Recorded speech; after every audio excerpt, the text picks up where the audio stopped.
स्वागत है मेरी कहानी में। समुद्र के शांत किनारे पर सब कुछ सामान्य दिखाई दे रहा था, लेकिन कुछ ही दूरी पर समुद्र की सतह के नीचे एक अजीब सी परछाई धीरे धीरे गहराई में उतर रही थी। ऐसा लग रहा था मानो समुद्र अपने भीतर कोई बड़ा रहस्य छिपाए बैठा हो। अगले ही दिन एक रहस्यमय सैन्य अड्डे के अंदर हलचल मची हुई थी। एक गंजा आदमी अपने वरिष्ठ अधिकारी को कुछ महत्वपूर्ण जानकारी दे रहा था। थोड़ी ही देर में वे दोनों एक प्रयोगशाला के अंदर पहुंचे। वहां एक बहुत बड़ा कांच का टैंक रखा हुआ था और उस टैंक के अंदर जो था उसे देखकर कोई भी हैरान रह जाता। उस विशाल टैंक में एक अजीब सी दिखने वाली मत्स्य कन्या यानी आधी इंसान और आधी मछली जैसा जीव कैद थी। उसका चेहरा रहस्यमय था और उसकी मौजूदगी ही पूरे कमरे को अजीब सा बना रही थी। उधर एक बार में कुछ नाविक अपने साथ हुई अजीब घटना के बारे में जैक नाम के आदमी को बता रहे थे। वे चाहते थे कि जैक उनकी मदद करे क्योंकि उनका एक साथी सेना के लोग पकड़ कर ले गए थे। लेकिन जैक जो समुद्री शोध केंद्र में काम करता था उनकी बातों पर बिल्कुल भी विश्वास नहीं कर रहा था। रात में जब जैक अपने घर लौट रहा था तभी अचानक सड़क के बीच में एक लड़की आकर खड़ी हो गई। जैक ने तुरंत ब्रेक लगाया और किसी तरह गाड़ी रोक ली। जैक ने देखा कि वह लड़की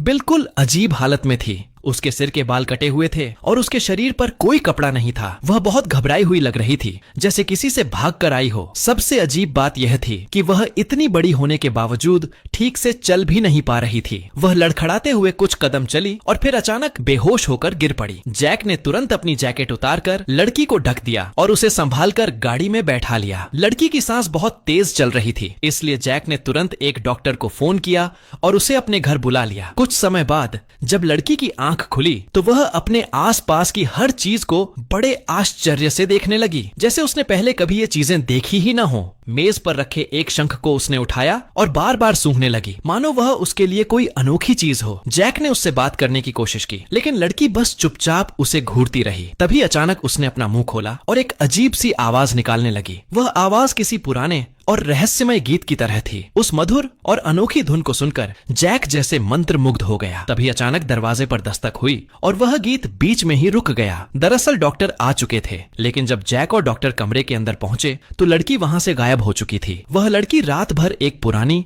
और टूटी हुई नाव में छिपकर सोती रही। जब सुबह उसकी आंख खुली तो वह अपने पैरों को देखकर खुद ही हैरान हो रही थी, जैसे उसने उन्हें पहली बार देखा हो। तभी पास से एक चूहा कूद कर आया। लड़की ने फुर्ती से उसे पकड़ लिया और आराम से खा गई, जैसे उसे बहुत भूख लगी हो। इसके बाद वह शहर की सड़कों पर इधर उधर घूमने लगी। वह बार बार चारों तरफ देख रही थी, मानो किसी खास चीज या किसी अपने को ढूंढ रही हो। चलते चलते वह एक समुद्री प्राचीन वस्तुओं की दुकान के सामने रुक गई। दुकान का बूढ़ा मालिक उसे ध्यान से देखने लगा। धीरे धीरे उसके चेहरे का भाव बदल गया। पहले वह हैरान हुआ, फिर उसके चेहरे पर डर साफ दिखाई देने लगा। उसी समय वहां से गुजरते हुए जैक की नजर भी उस लड़की पर पड़ी, लेकिन जब तक वह सड़क पार करके उस जगह पहुंचा, लड़की अचानक फिर से गायब हो चुकी थी। जैक ने बूढ़े आदमी से उस लड़की के बारे में पूछा, लेकिन बूढ़े ने एक शब्द भी नहीं कहा और घबराकर जल्दी से अपनी दुकान के अंदर चला गया। उधर वह लड़की समुद्र के किनारे बने एक बंदरगाह पर पहुंच चुकी थी। वहां उसे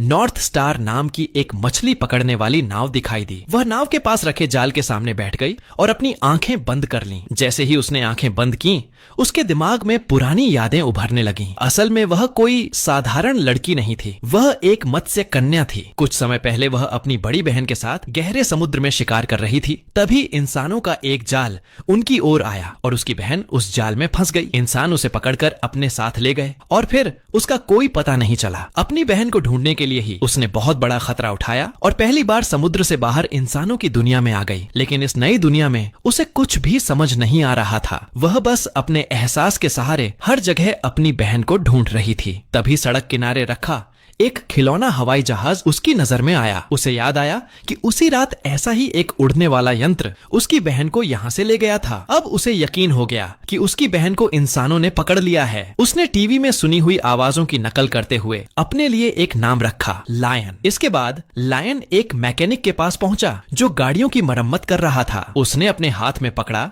खिलौना हवाई जहाज उस आदमी को दिखाया और इशारे से अपनी बहन को ढूंढने में मदद मांगती है। कार के पास खड़ा वह आदमी लायन को देख रहा था। भोली भाली और अनजान लायन को देखकर उसके मन में बुरे इरादे आ गए। वह उसे अपनी कार में बैठाकर पास के एक छोटे से जंगल की तरफ ले गया, लेकिन उसे बिल्कुल भी अंदाजा नहीं था कि वह अपने जीवन की सबसे बड़ी गलती करने जा रहा है। जैसे ही कार जंगल के अंदर पहुंची, अचानक सब कुछ बदल गया। अगले ही पल लायन ने इतनी जोर से हमला किया कि वह आदमी सीधे कार की खिड़की से बाहर जा गिरा और वहीं उसकी कहानी खत्म हो गई। लायन ने अपने शरीर पर पहना खून से सना कोट उतार दिया। बहुत समय तक समुद्र के पानी से दूर रहने के कारण उसकी त्वचा सूखने लगी थी और उसकी बाहों की त्वचा धीरे धीरे उतरने लगी थी। लायन कोई साधारण लड़की नहीं थी, वह समुद्र की सबसे प्राचीन प्रजातियों में से एक थी, एक मत्स्य कन्या। कुछ ही दिन पहले उसकी बड़ी बहन इंसानों के डाले हुए जाल में फंस गई थी और फिर उसका कोई पता नहीं चला। इसी वजह से लायन ने बहुत बड़ा जोखिम उठाया और इंसानों की दुनिया में अपनी बहन को ढूंढने आ गई। इधर उधर देखते हुए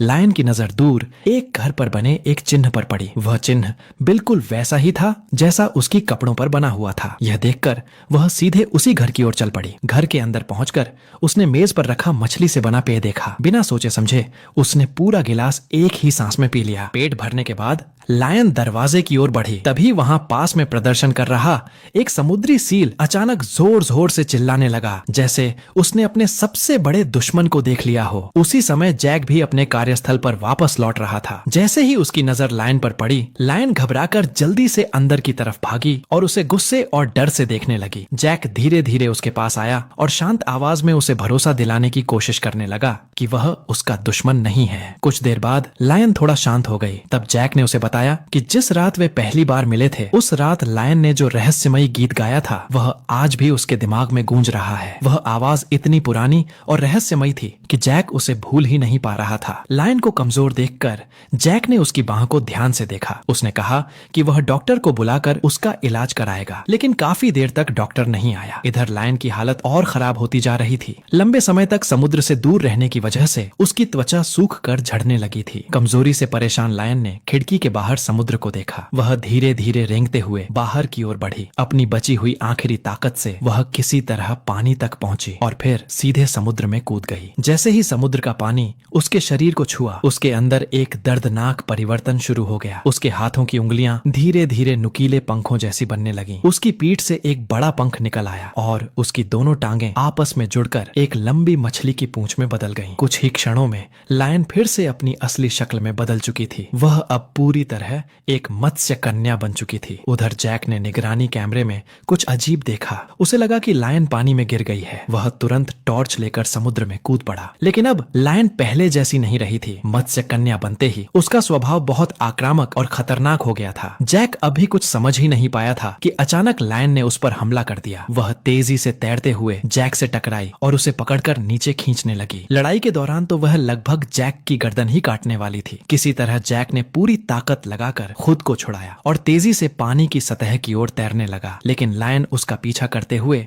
फिर उसके पास पहुंच गई और उसे वापस नीचे खींचने लगी। घबराहट में जैक ने किनारे पर पड़ी मछली पकड़ने वाली एक लोहे की फावड़ी उठा ली और घबराते हुए उसे लायन की तरफ घुमा दिया। इससे लायन थोड़ी देर के लिए पीछे हट गई। मौका मिलते ही जैक जल्दी से पानी से बाहर निकल आया। उधर लायन गुस्से में समुद्र की गहराइयों की ओर तैरती हुई चली गई। डरा हुआ जैक तुरंत बूढ़ी महिला हेलेन की प्राचीन वस्तुओं की दुकान पर पहुंचा। उसने हेलेन को पूरी घटना बता दी। जब जैक छोटा था तब हेलेन अक्सर उसे मत्स्य कन्याओं की कहानियां सुनाया करती थी। इसलिए जैक को यकीन था कि हेलेन इस रहस्य के बारे में जरूर कुछ जानती होगी। जैक की बात सुनकर हेलेन ने आखिरकार सच बता दिया। उसने कहा कि इस शहर का इतिहास जैक की कल्पना से भी ज्यादा खतरनाक और खून खराबे से भरा हुआ है। कई सौ साल पहले जैक के पूर्वजों ने गहरे समुद्र में मत्स्य कन्याओं को देखा था। उस समय मत्स्य कन्याएं बहुत शांत और डरपोक स्वभाव की होती थीं, लेकिन जैक के पूर्वजों का मन लालच से भर गया। उन्होंने मत्स्य कन्याओं का शिकार करना अपनी शान समझ लिया। वे बार बार जहाज लेकर समुद्र में जाते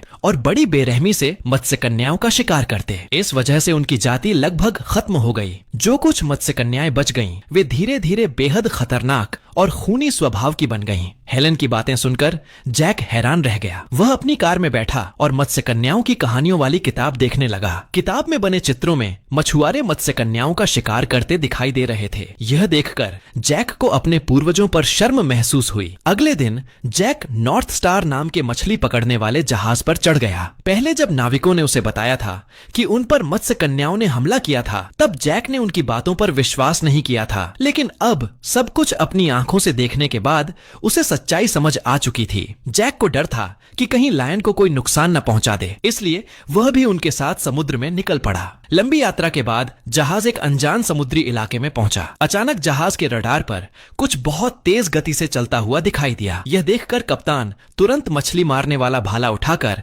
जहाज के डेक पर आ गया। समुद्र की सतह पर अचानक तेज लहरें उठने लगीं और कप्तान ने अपना भाला सीधे समुद्र की ओर तान दिया। जैक को डर था कि कहीं रायन को चोट न लग जाए, इसलिए उसने तुरंत हाथ बढ़ाकर कप्तान की मछली मारने वाली बंदूक को दूसरी तरफ धकेल दिया। लेकिन जैक को यह नहीं पता था कि उस समय रायन समुद्र की सतह पर था ही नहीं। कप्तान जैक को डांट ही रहा था कि तभी समुद्र से एक अजीब और रहस्यमयी आवाज सुनाई देने लगी। जैक को लगा कि शायद रायन घायल हो गया है। यह सोचकर वह तुरंत अपने कपड़े उतारता है और सीधे समुद्र में कूद जाता है, लेकिन पानी के अंदर उसे रायन कहीं भी दिखाई नहीं देता। उसी समय जैक की नजर जहाज के पंखे के पास चमकती हुई एक चीज पर पड़ती है। वह उसे पकड़कर बाहर खींच लेता है। अजन उस उपकरण को देखकर बताता है कि इससे जो आवाज निकल रही है वह बिल्कुल वैसी ही है जैसी कुछ दिन पहले पकड़ी गई जलपरी से रिकॉर्ड की गई थी। बाद में सेना उस जलपरी को अपने साथ ले गई थी और उसी के बाद जहाज के नीचे यह अजीब सा उपकरण मिला। ऐसा लगता था कि यह कोई निगरानी करने वाला यंत्र है और इसका सेना से जरूर कोई संबंध है। दोनों तय करते हैं कि इसी उपकरण की मदद से वे इस रहस्य की सच्चाई पता लगाएंगे। घर लौटकर जैक यह सारी बात मैडी को बताता है। जब मैडी निगरानी कैमरे की रिकॉर्डिंग देखता है तो वह पूरी तरह हैरान रह जाता है। उसे विश्वास ही नहीं होता कि जलपरी की कहानी सच भी हो सकती है। यह बात उसकी सोच को पूरी तरह बदल देती है। जैक मैडी से कहता है कि इस छोटे से शहर में रहने वाली हेलन को जलपरियों के बारे में काफी जानकारी है, इसलिए वे चाहते हैं कि हेलन इस उपकरण की आवाज को पहचान सके। दोनों हेलन की पुरानी चीजों की दुकान पर पहुंचते हैं। जैक उसे पूरी बात बताता है और फिर उस उपकरण को चालू कर देता है। जैसे ही आवाज निकलती है वह सीधे रायन के कानों तक पहुंचती है, लेकिन यह कोई साधारण आवाज नहीं थी। यह वही आवाज थी जो उसकी बहन के पैरों की थी जब उसे पकड़कर प्रयोग के लिए इस्तेमाल किया जा रहा था। यह सुनते ही रायन गुस्से से भर उठता है। वह एक झटके में मेज पलट देता है और तेजी से आगे बढ़ता है। बेहद दुख और गुस्से में वह उपकरण छीन लेता है और बार बार अपनी बहन का नाम पुकारने लगता है। तभी हेलन उसे समझाती है कि यह असली आवाज नहीं है बल्कि सिर्फ एक रिकॉर्ड की गई ध्वनि है। जैक धीरे से उपकरण बंद कर देता है। गुस्से में रायन उस यंत्र को उठाकर फेंकने ही वाला होता है, लेकिन तभी उसमें भरा थोड़ा सा समुद्री पानी उसके हाथ पर गिर जाता है। अचानक उसके हाथ में बदलाव होने लगता है। उसकी त्वचा बदलने लगती है और उसका हाथ धीरे धीरे जलपरी के रूप में बदलने लगता है। लेकिन पानी बहुत कम था, इसलिए कुछ ही देर में उसका हाथ फिर से सामान्य हो जाता है। धीरे धीरे रायन का गुस्सा भी शांत हो जाता है। अब जैक को समझ आ चुका था कि रायन इंसानों की दुनिया में क्यों आया है। वह अपनी बहन को ढूंढने आया है। जैक उससे वादा करता है कि वह उसकी बहन को ढूंढने में मदद करेगा। इसी बीच रायन उस उपकरण को उठाता है और चुपचाप बाहर की ओर चल देता है। दूसरी तरफ एक रहस्यमयी सैन्य अड्डे के अंदर रायन की बहन को एक बंद कांच के कंटेनर में कैद करके रखा गया था। वहां के वैज्ञानिक उसके शरीर से डीएनए निकाल रहे थे। फिर उस डीएनए को एक ऐसे चूहे में इंजेक्ट किया गया जो पूरी तरह लकवाग्रस्त था। लेकिन अगले ही दिन एक चौंकाने वाली घटना हुई। वह चूहा अचानक पूरी तरह ठीक हो गया। यह देखकर गंजा वैज्ञानिक हैरान रह गया। उसे समझ आ गया कि इस जीव के डीएनए में बहुत बड़ी ताकत छिपी है। अगर इस तकनीक का इस्तेमाल सेना में किया जाए तो यह दुनिया की सबसे खतरनाक शक्ति बन सकती है। इसी अड्डे के पास वाले मेडिकल कमरे में एक नाविक क्रिस भी घायल हालत में पड़ा था। कुछ दिन पहले उसे जलपरी ने हमला करके घायल कर दिया था। उसके बाद सेना उसे और जलपरी दोनों को इस गुप्त अड्डे पर ले आई थी। मौका मिलते ही क्रिस एक नर्स का फोन उठा लेता है और अपने दोस्त अजान को मदद के लिए संदेश भेज देता है। संदेश मिलते ही अजान तुरंत अपने साथी के कमरे में घुस जाता है और उसे सारी बात बताता है। पहले तो उसका साथी मजाक करता है, लेकिन जैसे ही वह संदेश पढ़ता है उसे भी समझ आ जाता है कि मामला बहुत गंभीर है। अजान तुरंत फोन मिलाता है, लेकिन तब तक वह फोन बंद हो चुका होता है। दोनों उस नंबर के आधार पर फोन के मालिक का पता ढूंढ लेते हैं और तुरंत वहां जाने के लिए निकल पड़ते हैं। उधर दूसरी तरफ रायन का जैक द्वारा परीक्षण किया जा रहा होता है। जांच में पता चलता है कि रायन की बुद्धि इंसानों से भी अलग है। उसका शरीर देखने में दुबला पतला है, लेकिन उसका वजन 196 टन है। उसका दिल इंसानों से 5 गुना तेज धड़कता है। यहाँ तक कि उसकी प्रतिक्रिया भी इंसानों से कहीं ज्यादा तेज है। फिर भी उस समय रायन एक शांत भेड़ की तरह चुपचाप बैठा रहता है और जैक को अपना परीक्षण करने देता है। अचानक वह अपना हाथ बढ़ाकर धीरे से जैक के हाथ को छूता है और गहरी नजरों से उसकी ओर देखने लगता है। उधर अजान और उसका साथी उस पते पर पहुंच चुके होते हैं। उन्हें वही नर्स दिखाई देती है जो उस अड्डे में काम करती है। वे चुपचाप उसका पीछा करने लगते हैं। काफी देर बाद जब रात हो जाती है तो नर्स एक ऐसे स्थान पर पहुंचती है जहां सैनिक पहरा दे रहे होते हैं। यह देखकर दोनों समझ जाते हैं कि यह कोई साधारण जगह नहीं है। वे चुपके से अंदर जाने की कोशिश करते हैं, लेकिन तभी 2 हथियारबंद सैनिक उनकी तरफ दौड़ पड़ते हैं। डरकर दोनों तुरंत वहां से भाग जाते हैं। उधर उसी सैन्य अड्डे के अंदर गंजे वैज्ञानिक को एक जनरल का फोन आता है। जनरल उसे बताता है कि लुभाने वाले उपकरण से उन्हें वीडियो सिग्नल मिला है। जिस व्यक्ति ने वह उपकरण उठाया था उसकी पहचान हो चुकी है और मोबाइल स्क्रीन पर जो चेहरा दिखाई देता है वह कोई और नहीं बल्कि जैक ही होता है। अगले दिन जैक को अजान का फोन आता है। अजान बताता है कि वह और उसका साथी उस नर्स का पीछा करते हुए एक सैन्य अड्डे तक पहुंच गए थे, लेकिन वहां सैनिकों ने उन्हें देख लिया और दोनों को भगा दिया। अब वे दोनों नर्स के घर के पास छिपकर नजर रख रहे हैं। जैक ये बात रायन को बताता है और कहता है कि बहुत संभव है कि उसकी बहन और क्रिस दोनों को एक ही जगह कैद करके रखा गया है। ये सुनते ही रायन बेचैन हो जाता है और तुरंत अपनी बहन को ढूंढने जाना चाहता है, लेकिन समस्या यह थी कि रायन कई दिनों से समुद्र के पानी से दूर था। उसकी त्वचा सूखने लगी थी और शरीर की हालत भी खराब होती जा रही थी। जैक बहुत समझाता है, तब जाकर रायन मुश्किल से रुकने के लिए तैयार होता है, लेकिन रायन को अकेला छोड़ना भी खतरनाक था, इसलिए वे उसे हेलन के घर ले जाने का फैसला करते हैं। मैडी हेलन से पूछता है कि रायन इस हालत में कितने समय तक जीवित रह सकता है। हेलन बताती है कि हर बार जब जल परी इंसान का रूप लेकर जमीन पर आती है तो वह पहले से ज्यादा देर तक पानी के बिना रह सकती है। रायन की हिम्मत देखकर जैक और मैडी थोड़े निश्चिंत होकर वहां से निकल जाते हैं। हेलन रायन को कमरे में ले जाती है और एक रहस्यमयी तरल दवा उसकी त्वचा पर लगाती है। वह बताती है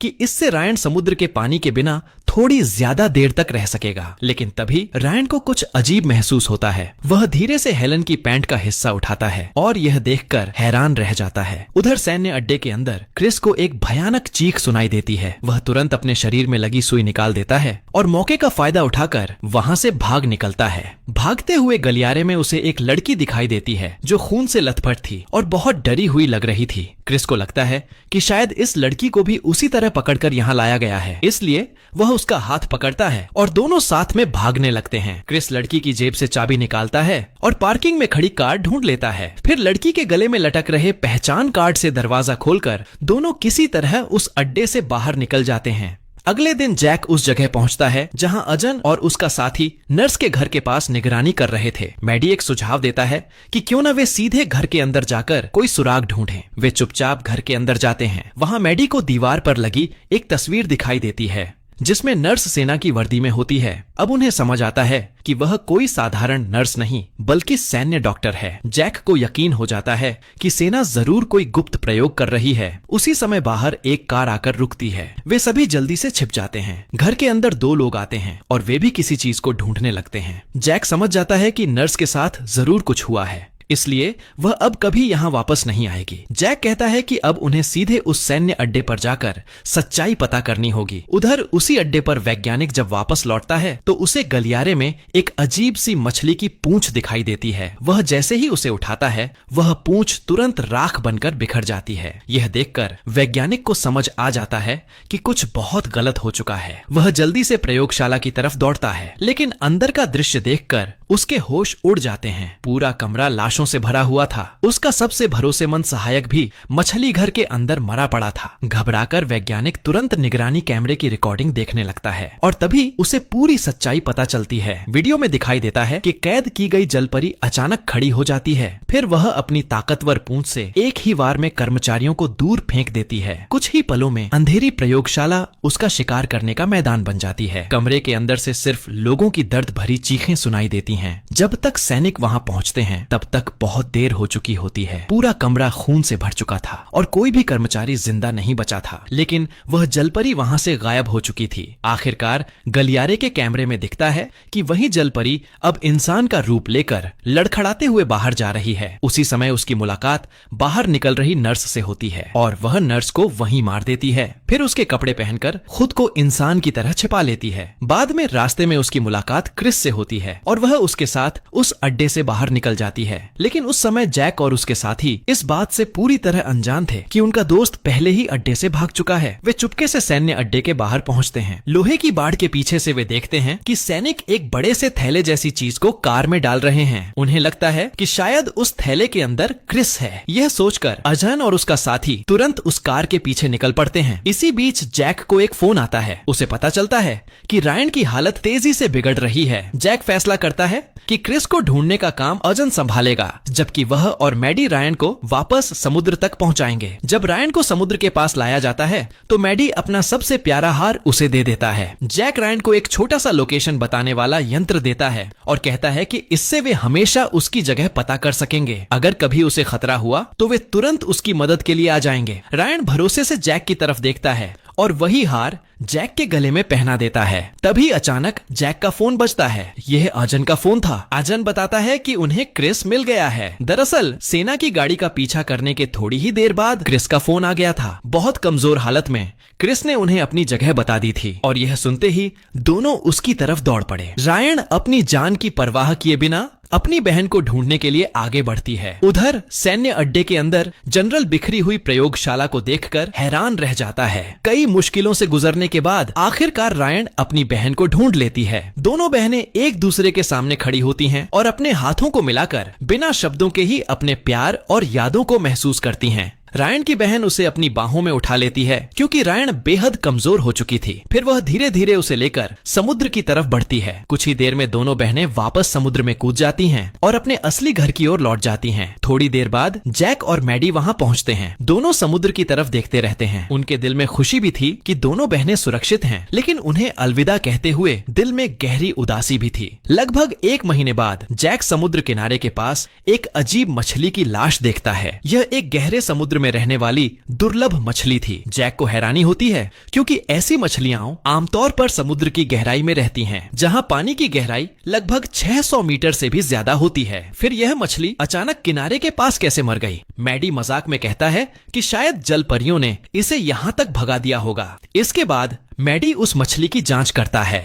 जांच के दौरान उसे पता चलता है कि मछली के पेट में लगभग कोई खाना नहीं है और उसके शरीर में पोषण की मात्रा भी बहुत कम है। इसका मतलब था कि वह मछली भूख से मर गई थी। यह सुनकर जैक को मामला थोड़ा अजीब लगता है। तभी अचानक ट्रैकर मशीन बीप करने लगती है। दोनों देखते हैं कि रायन का लोकेशन सिग्नल समुद्र से निकलकर जमीन की तरफ आ रहा है। जैक तुरंत समझ जाता है कि शायद रायन किसी मुसीबत में है। दोनों जल्दी जल्दी समुद्र किनारे पहुंचते हैं। वहां मैडी को एक मछली की पूंछ दिखाई देती है। जैसे ही वह उसे छूता है, वह पूंछ तुरंत राख बनकर बिखर जाती है। जैक को भी पास में एक और मछली की पूंछ मिलती है। उसी समय ट्रैकर दिखाता है कि रायन अब समुद्र छोड़कर जंगल की तरफ जा चुकी है। मैडी वहीं रुककर उस राख का नमूना इकट्ठा करने लगता है, जबकि जैक ट्रैकर लेकर रायन की तलाश में जंगल की तरफ दौड़ पड़ता है। रात का समय था। जंगल के अंदर रायन सावधानी से आगे बढ़ रही थी। उसकी बहन भी चुपचाप उसके पीछे पीछे चल रही थी। दोनों एक मैदान के पास पहुंचती हैं। रायन वहां पड़े कपड़े उठाकर पहन लेती है,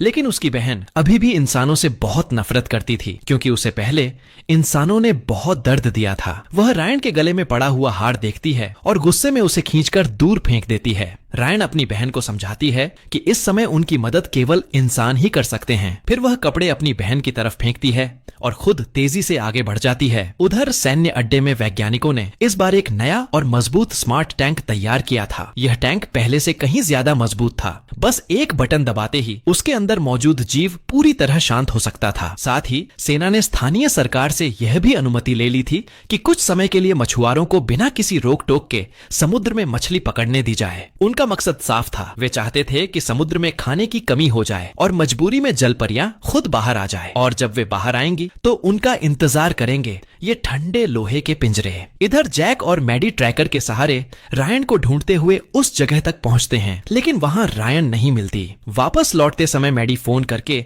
हेलन को बता देता है कि रायन फिर से जमीन पर आ गई है। जब दोनों रिसर्च सेंटर वापस पहुंचते हैं तो वे हैरान रह जाते हैं क्योंकि रायन पहले से ही वहां मौजूद थी। रायन उन्हें अपनी बहन से मिलवाती है। तभी हेलन भी वहां पहुंच जाती है और रायन से पूछती है कि वह फिर से जमीन पर क्यों आई है। रायन बताती है कि इंसानों द्वारा बहुत ज्यादा मछलियां पकड़ने की वजह से उनके समुद्र वाले इलाके में अब खाने की बहुत कमी हो गई है, इसलिए वे मजबूरी में जमीन पर खाना ढूंढने आई हैं। तभी उसकी बहन मेज पर रखी वही गहरे समुद्र वाली मछली देखती है। उसे लगता है कि जैक ने उनका खाना छीन लिया है और गुस्से में वह तुरंत जैक का गला पकड़ लेती है। रायन जल्दी से बीच में आती है और उसे रोकने की कोशिश करती है। देखते ही देखते दोनों बहनों के बीच लड़ाई शुरू हो जाती है। तभी जैक एक चमकदार फ्लेयर जलाता है। तेज रोशनी देखकर रायन की बहन डर जाती है और वहां से भाग जाती है। भूख से बेहाल वह सीधे एक मछली भंडार वाले गोदाम में घुस जाती है। वह एक कंटेनर का ढक्कन खोलती है और कच्ची मछलियां खाने लगती है। उसी समय एक कर्मचारी उसे देख लेता है। जैसे ही वह पीछे मुड़कर उसे देखती है, उसकी डरावनी आंखें देखकर आदमी डर के मारे भागने की कोशिश करता है, लेकिन रायन की बहन तुरंत उस पर झपट पड़ती है और उसका गला पकड़ लेती है। दोनों जमीन पर गिर पड़ते हैं। कर्मचारी तुरंत अलार्म बटन दबा देता है। तेज सायरन की आवाज सुनकर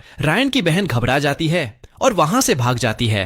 बाद में रायन सबको बताती है कि उसकी बहन इंसानों से इसलिए नफरत करती है क्योंकि जब उसे पकड़ा गया था तब इंसानों ने उसके साथ बहुत क्रूर व्यवहार किया था। हर दिन उसके शरीर से खून निकाला जाता था। उसके शरीर की त्वचा और ऊतकों के टुकड़े काटकर प्रयोग किए जाते थे। इसी वजह से उसकी बहन इंसानों से गहरी नफरत करने लगी है ताकि वह किसी निर्दोष इंसान को नुकसान न पहुंचाए। हेलन फैसला करती है कि वह खुद जाकर उसे ढूंढेगी। अगले ही दिन हेलन सच में समुद्र किनारे रायन की बहन को ढूंढ लेती है। हेलन उसे समझाती है कि वह नहीं चाहती कि इतिहास फिर से खुद को दोहराए और जल परियों की जाति एक बार फिर इंसानों के हाथों खत्म हो जाए। हेलन रायन की बहन को अपने घर ले आती है। वह उसे भरोसा दिलाती है कि इस बार वह उसकी मदद जरूर करेगी और इंसानों से उसे बचाने की कोशिश करेगी। उधर कुछ घंटे पहले एक बड़ी दावत में जैक की माँ उसकी मुलाकात एक समुद्री जीव वैज्ञानिक से करवाती है। जैक जैसे ही उस आदमी को ध्यान से देखता है, वह तुरंत समझ जाता है कि यही वह वैज्ञानिक है जिसके बारे में अजन ने बताया था, जो सेना के लिए काम करता है। लेकिन उस वैज्ञानिक को यह नहीं पता था कि जैक सब कुछ जान चुका है। जैक जानबूझकर उससे बातचीत में ऐसी बातें करने लगता है जिससे उसे लगे कि जैक को जल परियों के बारे में जानकारी है। वैज्ञानिक हैरान होकर जैक को देखने लगता है और उससे पूछता है कि क्या उसे सच में जलपरी का पता है। तब जैक एक शर्त रखता है। वह कहता है कि अगर वह जलपरी का स्थान बताएगा तो सेना को जलपरियों को पकड़ना हमेशा के लिए बंद करना होगा। जलपरी को दोबारा देखने की लालच में वैज्ञानिक मान जाता है। फिर वह जैक को सेना की पूरी योजना बता देता है। वह कहता है कि आज रात एक भारी हथियारों से लैस सैन्य जहाज उसी जगह जाएगा जहां पिछली बार जलपरी पकड़ी गई थी। वे समुद्र में चारा डालकर जलपरियों को बाहर आने के लिए मजबूर करेंगे और जैसे ही वे सामने आएंगी, सेना उन्हें चारों तरफ से घेर कर पकड़ लेगी। यह सुनकर जैक के दिल में डर बैठ जाता है। उसे लगता है कि कहीं सैकड़ों साल पहले हुआ जलपरियों का नरसंहार फिर से दोहराया न जाए। इसी दौरान अचानक एक पुराना और रहस्यमय जलपरी गीत वैज्ञानिक के कानों में पड़ता है। वह तुरंत उस आवाज का पीछा करते हुए जंगल की तरफ बढ़ जाता है। उधर जैक भी उसी दिशा में भागता है। घने जंगल के अंदर एक बड़े पेड़ के नीचे रायन की बहन खड़ी होती है। असल में वह जानबूझकर गीत गाकर वैज्ञानिक को वहां बुलाती है। वैज्ञानिक उसके सामने पहुंचकर माफी मांगता है। वह कहता है कि जो कुछ भी हुआ उसमें उसका सीधा इरादा नहीं था। तभी अचानक रायन पीछे से आकर वैज्ञानिक को पकड़ लेती है। वह उसे हवा में उठाकर जोर से जमीन पर पटक देती है। फिर उसका गला दबाने लगती है। जैसे ही वैज्ञानिक की जान जाने वाली होती है, तभी जैक चिल्लाकर रायन से कहता है, अगर कोई सबको रोक सकता है तो वह यही आदमी है। रायन कुछ पल के लिए रुक जाती है और वैज्ञानिक को छोड़ देती है। वैज्ञानिक तुरंत सेना को फोन करता है और उन्हें रोकने की कोशिश करता है, लेकिन उधर से जवाब आता है कि ऑपरेशन शुरू हो चुका है। यह सुनकर रायन की बहन गुस्से में वैज्ञानिक को उठाकर पेड़ से दे मारती है। फिर दोनों बहनें तेजी से जंगल में गायब हो जाती हैं। रायन की बहन समुद्र किनारे पहुंचती है और बिना देर किए पानी में कूद जाती है। समुद्र के अंदर वह दोबारा अपने असली रूप में बदल जाती है और तेजी से गहरे समुद्र की तरफ तैरने लगती है। यह सब अजान दूर से देख लेता है। वह तुरंत जैक को फोन करके कहता है कि अभी तुरंत जहाज लेकर समुद्र की तरफ निकलो। उधर रायन भी समुद्र किनारे पहुंचती है, लेकिन जैसे ही वह पानी में जाने वाली होती है, पीछे से एक FBI अधिकारी आकर उसे रोक लेता है। रायन को पुलिस स्टेशन ले जाया जाता है और पूछताछ कमरे में बैठाया जाता है। थोड़ी देर बाद पुलिस प्रमुख अंदर आता है। वह रायन से जंगल में मरे हुए आदमी के बारे में पूछता है। रायन झूठ बोलना नहीं जानती थी, इसलिए वह पूरी सच्चाई बता देती है, लेकिन पुलिस प्रमुख को उसकी बातों पर विश्वास नहीं होता। उसे लगता है कि इतनी कमजोर लड़की किसी बड़े आदमी को मार ही नहीं सकती। वह रायन से पूछता है कि क्या उसके साथ कोई और भी था। रायन गलती से जैक और मैडी का नाम बता देती है। यह सुनकर पुलिस प्रमुख चौंक जाता है, क्योंकि मैडी उसकी अपनी बेटी थी। वह तुरंत मैडी को पुलिस स्टेशन बुला लेता है। अब मैडी समझ जाती है कि सच्चाई छिपाना संभव नहीं है, इसलिए वह अपने पिता को पूरी कहानी बता देती है। फिर वह एक टैंक से समुद्र का पानी निकालकर रायन के हाथ पर डालती है। जैसे ही पानी उसके हाथ को छूता है, उसका हाथ तुरंत जलपरी में बदलने लगता है। यह देखकर पुलिस प्रमुख पूरी तरह स्तब्ध रह जाता है। इसके बाद सब लोग उस जगह की तरफ जाते हैं जहां पिछली बार जलपरी पकड़ी गई थी। वहां उन्हें समुद्र में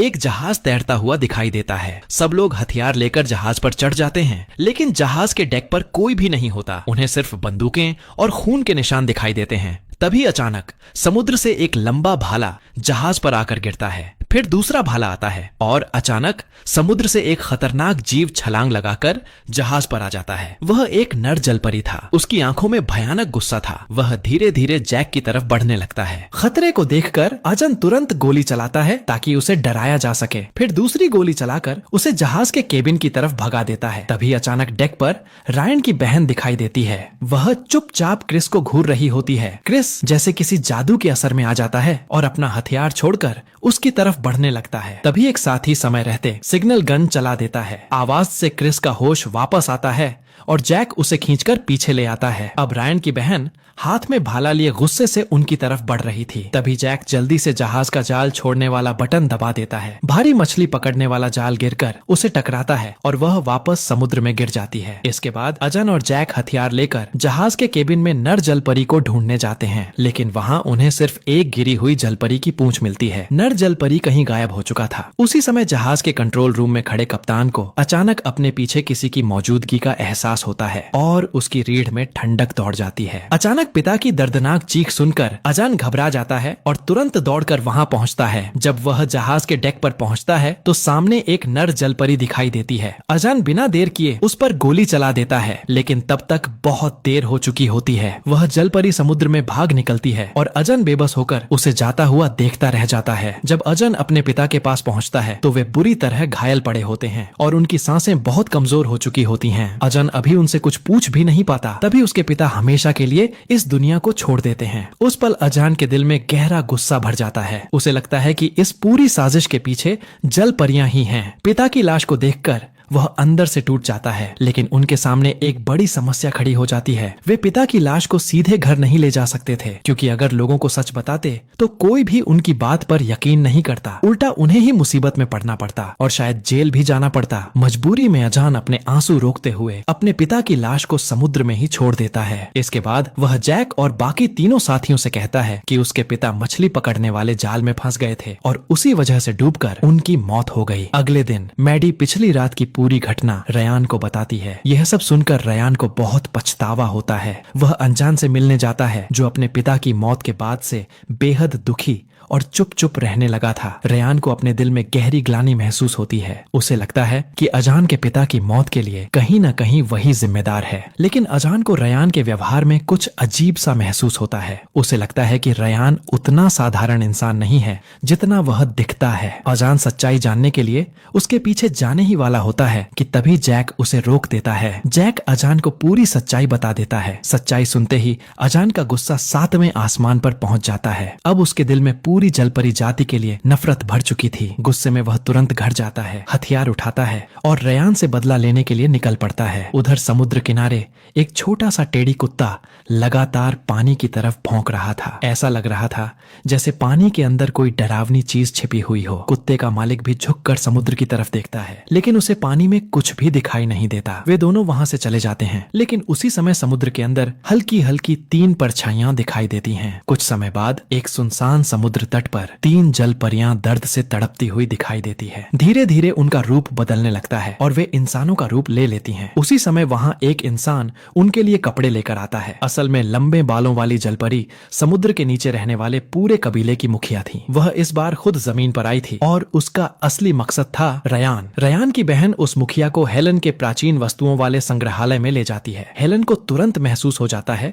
कि कुछ गड़बड़ है। वह अचानक घबरा जाती है, लेकिन काफी देर तक कुछ जवाब नहीं दे पाती। तभी एक नर जल पुरुष गुस्से में हेलेन को पकड़कर दीवार से दबा देता है। मुखिया नहीं चाहती थी कि इंसानों के बीच कोई बड़ा हंगामा हो, इसलिए वह फिलहाल वहां से चली जाती है। डरी हुई हेलेन तुरंत जैक को इस बारे में खबर देती है। जब रयान को यह बात पता चलती है तो वह समझ जाता है कि अगर उसने कुछ नहीं किया तो निर्दोष इंसानों की जान खतरे में पड़ सकती है। इसलिए वह खुद जाकर मुखिया से मिलने का फैसला करता है। रयान को पता था कि उसकी बहन उसे कहाँ ढूंढेगी। जब वह समुद्री अनुसंधान केंद्र पहुंचता है तो सच में वहां मुखिया उसका इंतजार कर रही होती है। रयान जैसे ही उसे देखता है वह सम्मान से अपना सिर झुका लेता है। लेकिन हैरानी की बात यह थी कि मुखिया की आंखों में उसके लिए जबरदस्त गुस्सा और हत्या की नीयत दिखाई दे रही थी। रयान की बहन को तब जाकर सच्चाई समझ में आती है। मुखिया यहाँ रयान को वापस ले जाने नहीं आई थी, बल्कि उसे मारने आई थी। यह देखकर रयान की बहन बहादुरी से उसके सामने खड़ी हो जाती है। अब ऐसा लग रहा था कि किसी भी पल भयानक लड़ाई शुरू हो सकती है। तभी चालाक जैक एक बाल्टी समुद्र का पानी उठाकर सीधे रयान पर फेंक देता है। जैसे ही रयान के शरीर पर समुद्र का पानी पड़ता है उसे असहनीय दर्द होने लगता है, क्योंकि जल परियों के शरीर में जैसे ही समुद्र का पानी लगता है उनका असली रूप बदलने लगता है और यह बदलाव इतना दर्दनाक होता है जैसे दिल को चीर कर रख दे। जैक इस मौके का फायदा उठाता है और दोनों बहनों को लेकर तुरंत कार में बैठकर वहां से भाग जाता है। सुरक्षित जगह पहुंचने के बाद जैक को महसूस होता है कि मामला जितना दिख रहा है उससे कहीं ज्यादा गंभीर है। वह रयान से पूछता है कि आखिर मुखिया उसे मारना क्यों चाहती है। तब रयाना एक बहुत पुरानी कहानी बताता है। जल परियों की जाति में सदियों से एक डरावनी कहानी सुनाई जाती है। कई 100 साल पहले उनके कबीले का एक सदस्य एक इंसान के साथ काफी समय तक रहा था। धीरे धीरे उनके बीच प्यार हो गया और बाद में उनके यहाँ एक बच्चा भी पैदा हुआ, लेकिन वह बच्चा सामान्य नहीं दिखता था। कबीले के लोगों ने उस बच्चे को उसके पिता से छीन लिया और उसे जंगल में ले जाकर मार डाला। बाद में वे लोग वापस समुद्र में लौट गए, लेकिन जिस इंसान का बच्चा मारा गया था उसके दिल में भयानक नफरत भर गई। उसने बहुत सारे इंसानों को इकट्ठा किया और समुद्र में जाकर जल परियों पर हमला कर दिया। उस भयानक नरसंहार में जल परियों की पूरी जाति लगभग खत्म हो गई थी। इसी वजह से अब कबीले को डर है कि वही इतिहास फिर से दोहराया जा सकता है और इसी डर की वजह से मुखिया खुद जमीन पर आई है ताकि रयान को हमेशा के लिए खत्म कर सके। उधर रात में पुलिस प्रमुख सड़क पर गश्त कर रहा था। अचानक उसे सामने दो अजीब इंसान दिखाई दिए। असल में वे जलपरी कबीले के सदस्य थे। खतरा महसूस होते ही पुलिस प्रमुख ने तुरंत मदद के लिए संदेश भेजा। तभी एक जलपरी अचानक उसकी पुलिस कार पर कूद पड़ी। मुखिया आगे बढ़ी और एक ही मुक्के में कार का शीशा तोड़ दिया। अब पुलिस प्रमुख को समझ आ गया कि मामला गंभीर है। उसने तुरंत अपनी बंदूक निकाली और उन पर गोली चला दी। गोली की आवाज से दोनों घबरा गए और भागने लगे। पुलिस प्रमुख तुरंत कार लेकर उनके पीछे दौड़ा। फिर अचानक उसने कार घुमाई और एक जलपरी को जोरदार टक्कर मार दी। वह जलपरी वहीं बेहोश होकर गिर गई। उधर मैडी वायरलेस पर बैठी जलपरियों की लोकेशन जैक को बता रही थी। एजन अभी भी अपने पिता की मौत से गुस्से में था। वह बदला लेने के लिए सीधे उसी जगह की तरफ निकल पड़ा, लेकिन रास्ते में अचानक वह बेहोश जलपरी जाग गई। वह पागलों की तरह कार को तोड़ने लगी, जिससे कार का संतुलन बिगड़ गया और वह सड़क किनारे खड़ी गाड़ियों से टकरा गई। जब पुलिस प्रमुख को होश आया तो वह जलपरी वहां से गायब हो चुकी थी। उधर लैन सड़क पर खड़ा होकर एक अजीब सी आवाज निकाल रहा था। उसकी आवाज सुनकर मुखिया उसकी तरफ आने लगी। इसी बीच जैक और उसके साथी छिपकर घात लगाए बैठे थे। जैसे ही मुखिया वहां पहुंची उसे जाल का एहसास हो गया। उसने तुरंत लैन को पकड़ लिया और उसे ढाल बनाकर अंधेरे में भाग गई। जैक और उसके साथी तुरंत उसके पीछे दौड़े। सरदार लायन को एक गोदाम में धक्का देकर जमीन पर फेंक देता है। तभी जैक और बाकी लोग भी वहां पहुंच जाते हैं और भयंकर लड़ाई शुरू हो जाती है। इसी बीच अजान भी वहां पहुंच जाता है। वह गोली चलाने ही वाला होता है कि ऊपर से एक नर मत्स्य उस पर हमला कर देता है। लायन तुरंत एक भाला उठाता है और उस मत्स्य पर जोर से वार करता है। मौका मिलते ही अजान गोली चला देता है। गोली की आवाज से डरकर वह मत्स्य भाग जाता है। अब लायन और अजान एक पुरानी एंटीक शॉप में घुस जाते हैं और हथियार उठाकर पलटवार की तैयारी करने लगते हैं। उधर जैक और उसके साथी सड़क पर उस सरदार को ढूंढ रहे होते हैं। अचानक एक लंबा भाला हवा में उड़ता हुआ आता है और जैक को लगभग मार ही देता है। सरदार हमला करके तुरंत भाग जाता है। लायन उसका पीछा करता है, लेकिन अंधेरे में छिपा सरदार अचानक उस पर हमला कर देता है। दोनों के बीच जबरदस्त लड़ाई शुरू हो जाती है। कुछ देर बाद लायन सही मौका देखकर सरदार को जमीन पर गिरा देता है। अब सरदार हार मानकर समर्पण कर देता है, लेकिन असली खतरा अभी बाकी था। सड़क पर चलते हुए जैक का सामना एक विशाल नर मत्स्य से हो जाता है। जैक गोली चलाता है, लेकिन उसकी बंदूक की गोलियां खत्म हो चुकी होती हैं। वह मत्स्य जैक को पकड़कर दूर फेंक देता है। अब बस कुछ ही सेकंड में जैक की मौत होने वाली होती है। तभी लायन वहां पहुंच जाता है और उसके साथ होता है हार चुका सरदार। जैसे ही नरमत्स्य लायन को देखता है, वह धीरे धीरे उसके सामने घुटनों पर बैठ जाता है। तभी अचानक अजान बंदूक लेकर पहुंचता है। वह अपने पिता की मौत का बदला लेना चाहता है। जैक उसे रोकने की कोशिश करता है, लेकिन तभी गोली चल जाती है और वह गोली लायन की बहन को लग जाती है। कुछ ही देर में उसकी मौत हो जाती है। अगले दिन हेलेन सबको एक रहस्यमयी द्वीप पर ले जाती है। वह कहती है कि यह जगह लायन की बहन के लिए सबसे सही जगह होगी। तभी एक बड़ा रहस्य सामने आता है। कहानी के अनुसार बहुत समय पहले एक मत्स्य और इंसान के बीच जन्मा बच्चा मरा नहीं था। उसे एक डॉक्टर ने पाल लिया था और वही बच्चा असल में हेलेन का पूर्वज था। यानी इस द्वीप पर दफन सभी लोग मत्स्यों के वंशज हैं। आखिर में लायन अपनी बहन को यहीं दफन कर देता है। वह अंदर से टूट चुका होता है। उसे लगता है कि यह सब कुछ उसकी वजह से हुआ है, इसलिए वह फैसला करता है कि वह सबको छोड़कर दूर चला जाएगा ताकि उसके कारण किसी और की जान न जाए। लेकिन सवाल अभी भी बाकी है, क्या लायन के जाने से सच में इंसानों और मत्स्यों के बीच शांति आ पाएगी? और इसी सवाल के साथ कहानी खत्म हो जाती है।